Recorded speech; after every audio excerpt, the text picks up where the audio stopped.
नमस्कार मंडळी, आज मी तुम्हाला दाखवणार आहे अरेका नट म्हणजेच सुपारीची रोपे कशी उगवतात।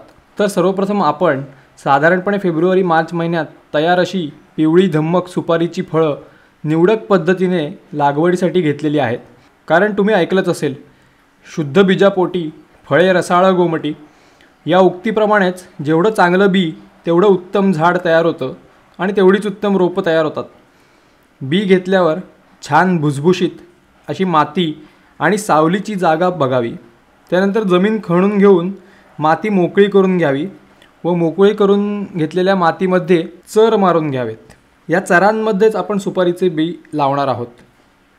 बी लावताना 2 सुपाऱ्यांमध्ये पुरेपूर अंतर राहील अशाच पद्धतीने आपण त्या लावून घ्यायच्या आहेत।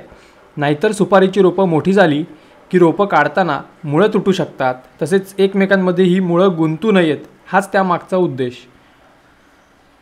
लागवड झाल्यावर त्याच्यावर मातीचा नाजूक थर ओढावा।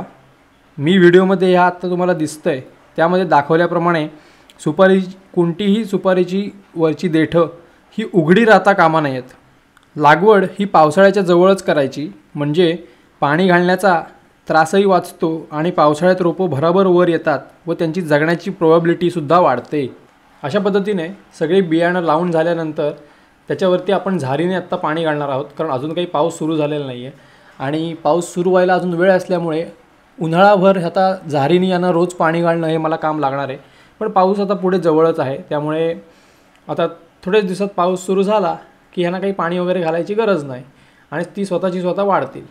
मित्रांनो, ही जी सुपारीची रोपं आता मी तुम्हाला दाखवणार आहे ती जवळजवळ मी 4 ते 4.5 महिने थांबून आता ती पूर्ण पाऊस गेला आहे त्याच्यावरून आणि ती थांबून आता किती वाढली आहेत किंवा कशा प्रकारे त्यांची ग्रोथ झालेली आहे हे मी तुम्हाला आता दाखवणार आहे।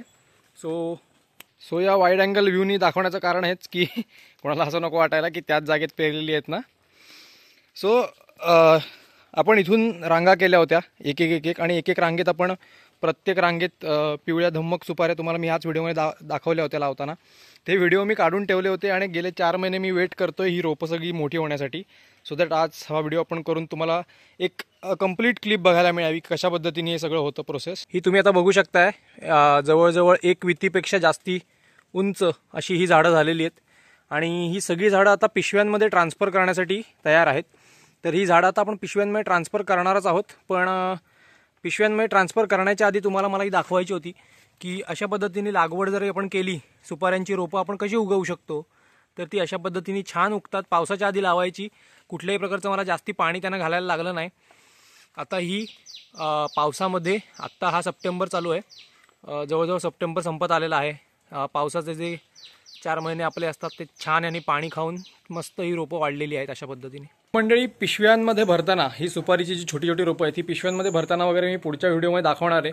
तर हा व्हिडिओ तुम्ही आत्तापर्यंत बघितला असेल त्याला लाईक नक्की करा आणि सबस्क्राईब करा चॅनलला, आणि पुढच्या व्हिडिओसाठी वेट करा, कारण तो एक सेपरेट व्हिडिओ मी करणार आहे। ह्याच व्हिडिओमध्ये मला ते सगळंच टाकायचं नाही आहे, त्यामुळे ऑलरेडी मी ह्या व्हिडिओसाठी कारण खूप वेट केलं आहे। So please do subscribe, share with your friends and माझे बाकीचे पण व्हिडिओ बघा, आवडले तर नक्की कमेंट करा आणि तुमच्या मित्रांसोबत पण शेअर करा, माझ्या चॅनलची पटापट ग्रोथ होईल। Thank you so much, bye bye.